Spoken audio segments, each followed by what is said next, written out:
ربنا لا تزغ قلوبنا بعد إذ هديتنا. عزیزان محترم و خواہران عزیز، مومن کی اہم ترین فکر یہ ہوا کرتی ہے کہ ایمان لانے کے بعد، ہدایت پانے کے بعد ایسا نہ ہو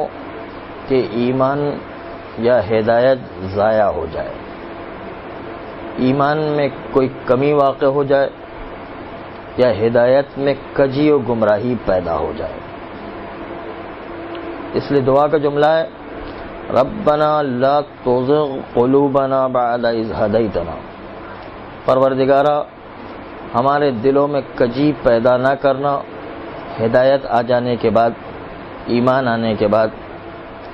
مومن ہمیشہ اپنے ایمان کو بڑھانے کی فکر میں رہتا ہے، حفاظت کا انتظام تو کرتا ہی ہے، ساتھ ساتھ اس کی اہم ترین فکر حفاظت کے لیے الرٹ ہونے کے ساتھ ساتھ اہم ترین فکر یہ ہوتی کہ ایمان کو کیسے بڑھایا جائے، معرفت کو کیسے بڑھایا جائے. چنانچہ اس کے پیچھے ہر جد و جہد کرتا ہے، ہر کوشش کرتا ہے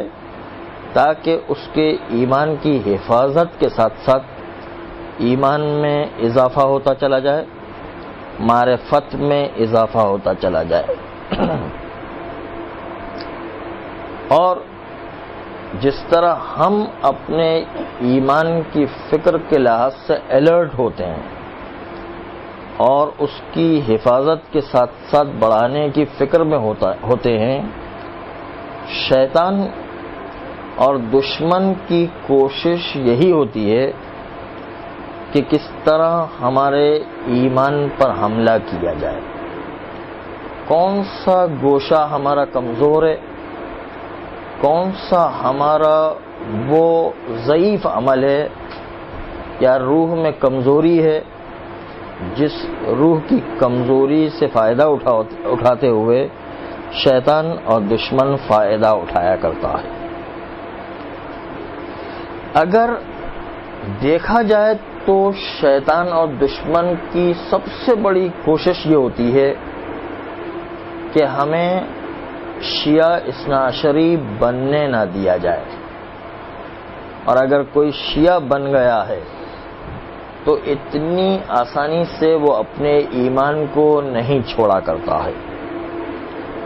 اس لیے وہ ہمارے سب سے پہلے تو عقیدے پر حملہ کرتا ہے، لا الہ الا اللہ پر حملہ کرتا ہے، محمد رسول اللہ پر حملہ کرتا ہے، علی ولی اللہ پر حملہ کرتا ہے. لیکن جب وہ یہ دیکھتا ہے کہ شیعہ اپنے عقیدے کو اتنی آسانی سے چھوڑنے کے لیے تیار نہیں ہے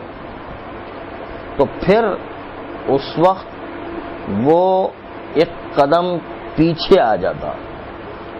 اور ایک قدم پیچھے آ کر ہمارے عقیدے کو بگاڑنے کی کوشش کرتا ہے. ایک قدم اس کا پیچھے ہی ہے کہ وہ اب لا الہ الا اللہ پر حملہ نہیں کرے گا، محمد رسول اللہ پر بھی حملہ نہیں کرے گا، علی ولی اللہ پر بھی حملہ نہیں کرے گا. وہ آئے گا کردار پر حملہ کرے گا، کردار کو بگاڑنے کی کوشش کرے گا. اور کردار کو بگاڑنے کے لیے پہلے تو یہ دعوت دے گا کہ ٹھیک ہے کہ آپ اپنا عقیدہ اپنی جگہ پر رکھیں. اس لیے علی کی دشمنی پیدا کرنے کے لیے اب یہ نہیں کہے گا کہ تم دشمنی علی کرو، بلکہ کہے گا ہاں آپ اپنے عقیدے علی کی محبت اپنے دل میں رکھیں، لیکن علی کی محبت سے شراب پینے کا کیا واسطہ، علی کی محبت سے پردہ اتار دینے کا کیا واسطہ، علی کی محبت سے دوسرے اور گناہ کرنے سے کیا واسطہ. ٹھیک ہے وہ محبت اپنی جگہ پر رکھو، اس لیے وہ عمل و کردار کو بگاڑنے کی کوشش کرے. اور جب ایک مومن اتنا پکا ہے کہ وہ نہ تو علی کی مستقیماً دشمنی کو قبول کرتا ہے، نہ کردار اور اس کے عمل میں خرابی پیدا کر سکے، تو پھر وہ دشمن ایک قدم اور پیچھے آ جاتا. کبھی کبھی وہ اتنا پیچھے آ جاتا ہے کہ جائز چیزوں کے ذریعے سے بھی حملہ کروائے گا، اور اس کے نتیجے میں ایک قدم پیچھے آ کر کے حملہ اس طرح کرے گا، کہے گا کہ چلو شراب حرام ہے تو کوئی بات نہیں، لیکن کوکو کولا تو حرام نہیں ہے. چلو بے پردہ گھومنا حرام ہے تو کوئی بات نہیں، اسکرٹس تو پہن سکتے ہیں نا، مراجع کرام نے اسکرٹس کی تو اجازت دی. وہ مخنا کیا نام ہے، یہ اسکارف ڈالنے کی تو اجازت ہے نا، جس سے جو انسان کا جسم جو ہے چھپ جائے. اب آپ کو بے پردگی کی دعوت نہیں دے گا، بلکہ دشمن آپ کو دعوت دے گا کہ آپ جو ہے پہلے آپ روسری کو ڈالیں،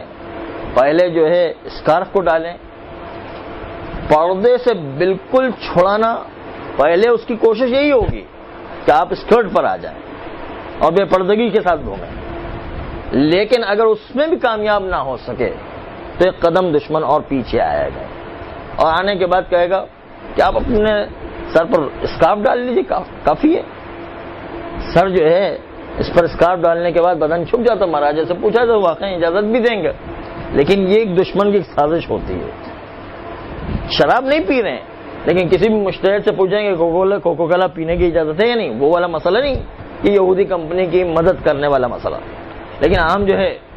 ڈرنکس اور جو ہے کوکو کولا اور جو ہے 7 اپ یا فینٹا پینے کی اجازت ہے، سارے مجتہدین کرام اجازت دیں گے. لیکن انہی چیزوں کے ذریعے سے کہ وہ دشمن پیچھے ہٹ کر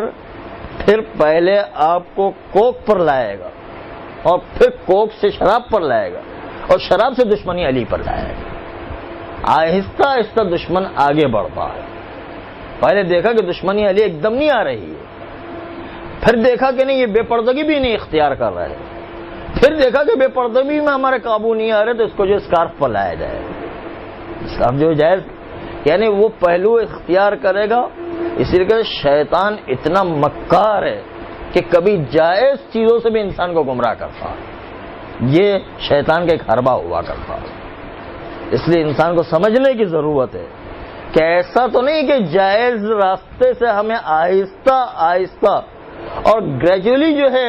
آہستہ آہستہ قدم بڑھا کر کے حرام کی طرف لائے، اور حرام کے بعد پھر ہمارے عقیدے کو خراب کیا جائے گا. اور خاص طور پر یورپ میں جانے والے چاہے بچے ہوں یا بچیاں ہوں، ان کا ایمان آپ دیکھیے گا کہ زیادہ تر اسی حربے کو استعمال کیا جاتا کہ پہلے یہ کہا جاتا کہ آپ شراب نہیں پیے، آپ اورنج جوس پیے. ہم آپ کے عقیدے اور آپ کے ریلیجنس کا بڑا احترام کرتے ہیں، اور پھر اورنج جوس آپ کو شراب کے دسترخوان پر لا کر دیں گے،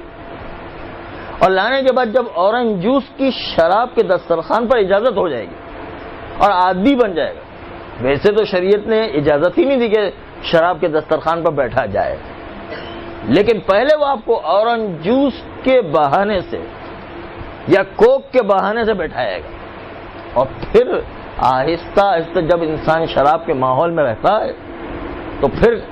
ایک دن کبھی نہ کبھی وہ دوست کہہ دے گا کہ ذرا شراب چکھتے تو دیکھو کیسا ہے. وہ آدمی جو شراب سے اتنا بھاگتا تھا، اتنا دور ہوا کرتا تھا، اس کو اورنج جوس سے اور کوک کے ذریعے سے پہلے شراب تھوڑی سی چکھائی جائے گی، اور پھر جب اس کا مزہ چڑھ جائے گا تو مزہ چڑھنے کے بعد پھر بہت سارے واقعات ملتے ہیں کہ کسی کی نماز نہیں ہوتی بغیر اس کے کہ شراب نہ پیے، کسی کی نماز نہیں ہوتی جب تک کہ گانا نہ سنے. گانا چل رہا ہو تب جا کر کے وہ نماز جو پڑھ سکتا ہے، ورنہ اس کا کنسنٹریشن باقی نہیں رہتا ہے اور جو ہے نماز ہی نہیں ہوتی ہے. اتنا اس کو گانے کا عادی بنا دیا جاتا ہے، اتنا اس کو شراب کا عادی بنا دیا کہ بغیر شراب کے نماز نہیں ہوتی، بغیر گانے کے نماز نہیں ہوا کرتی. وہ آدمی جو اتنا دیندار، اتنا شریف اور اتنا عبادتوں کا شائق کہ جو نماز شب کو انتہائی شدت سے پابند تھا اور شراب کا نام سن کے دور بھاگتا تھا، اس کو شراب کا اتنا عادی بنایا گیا گانے کا اتنا عادی بنائے کہ شراب کے بغیر تو اس کی زندگی نہیں گزرتی، گانے کے بغیر تو نماز ہی نہیں پڑھ سکتا، یعنی نماز پڑھنے کے لیے اس کو گانا چلانا پڑتا، تب جا کر کے وہ کنسنٹریشن باقی رہتا ہے۔ تو دشمن کی سازش ایسی ہوا کرتی ہے کہ اول تو آپ کے عقیدے کو بگاڑنے کی کوشش کریں گے، عقیدے سے قابو میں نہیں آئیں گے تو پھر آپ کے کردار و عمل میں خرابی پیدا کریں گے، اور کردار و عمل کی خرابی کے ذریعے سے عقیدے کو خراب کیا جائے گا۔ اسی لیے جو ہے آپ نے روایات میں سنا ہے کہ دشمن علی صرف وہی ہوا کرتا ہے کہ جس کی ماں میں کوئی خرابی ہوا کرتی، کردار میں جہاں خرابی ہوگی دشمن علی پیدا ہوگا۔ یہ کردار کی دیوار ہے جو ہمارے عقیدوں کو محفوظ رکھتی ہے، کردار کی دیوار ہے جو ہمارے دشمن علی ہونے کو ہمیں بچا رہی ہے۔ اس لیے اگر علی کی محبت کو مستقل اور پائیدار بنیادوں پر، مستحکم بنیادوں پر قائم رکھنا ہے تو علی کے کہنے پر عمل بھی کرنا ہے، عمل اور کردار بھی پیش کرنا ہے، علی جیسے کہتے جائے اس پر عمل بھی کرتے جانا ہے، جس کے ذریعے سے ہمارے ایمان میں مضبوطی اور ایمان میں پائیداری باقی رہے گی۔